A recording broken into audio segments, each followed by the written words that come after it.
সেই কোয়ালিটি অনুযায়ী আমরা কিন্তু সময় লাগবে 100% সময় লাগবে। আমি তাড়াহুড়ো করে কিছু দিলাম, তারপর তোমার পছন্দ হলো না, তখন আবার এবার এটা ক্লায়েন্টের উপর ডিপেন্ড করছে। ক্লায়েন্ট যদি সেই পয়সা দিতে চায় তাহলে আমরা কাজটা করবো, না হলে করবো না। 100 এর থেকে বেশি কিছু তো আর বলতে পারবো না।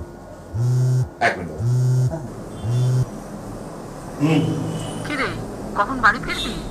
না না, আমার ফিরতে দেরি হবে, রেকর্ডিং চলছে। আচ্ছা ঠিক আছে, আমি জেগে আছি। না, তুমি খেয়ে শুয়ে পড়ো।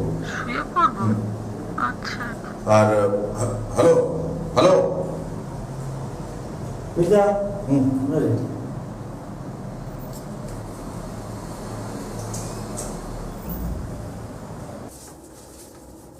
চলো।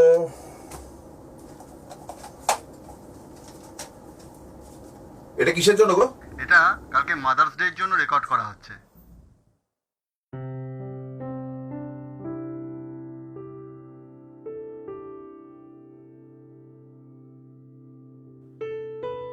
মায়েরা মিথ্যে কথা বলে।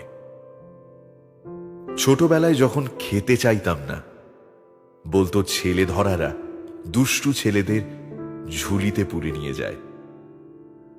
তারপর সবার খাওয়ার শেষে মার জন্য পড়ে থাকা শেষ মিষ্টিটার দিকে যখন তাকাতাম, মা আমাকে ওটা দিয়ে বলতো মায়ের জন্য নাকি তোলা আছে আলাদা করে। মায়েরা মিথ্যে কথা বলে। মনে আছে একবার পুজোর সময় জুতো কিনতে গিয়ে মধ্যবিত্তের বরাদ্দ বাজেটের চেয়ে দামি একটা পছন্দ হয়েছিল। মুখে বলিনি, কিন্তু মা ঠিক বুঝেছিল। বাবার হাতে পছন্দর জুতোটা দিয়ে বলেছিল মায়ের নাকি নিজের জন্য কিচ্ছু পছন্দ হয়নি। আমি কিন্তু বুঝেছিলাম মায়েরা সত্যি মিথ্যে কথা বলে। কাকতালীয়ভাবে আমার পরীক্ষার আগে মায়েরও নাকি রাত্রে ঘুম আসতো না, কিন্তু দেরি করে ওঠার লাক্সারি তো নেই। তাই চোখের নিচের কালিকে মা বয়সের ছাপ বলতো। বিয়ের পর যখন ঘুরতে যাব ঠিক করেছি, মা বলল পায়ের ব্যথাটা বড্ড বেড়েছে, তোরা ঘুরে আয়।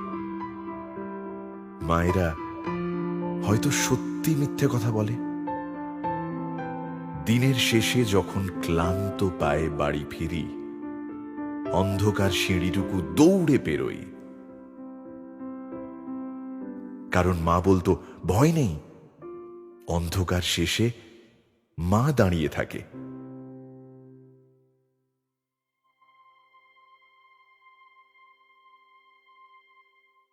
কিরে, খাবারটা গরম করি?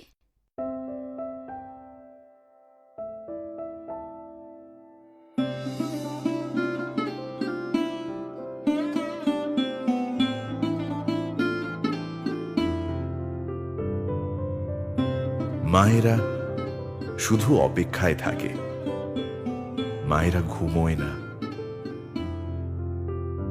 হয়তো মায়েরাই সবচেয়ে বেশি মিথ্যে কথা বলে।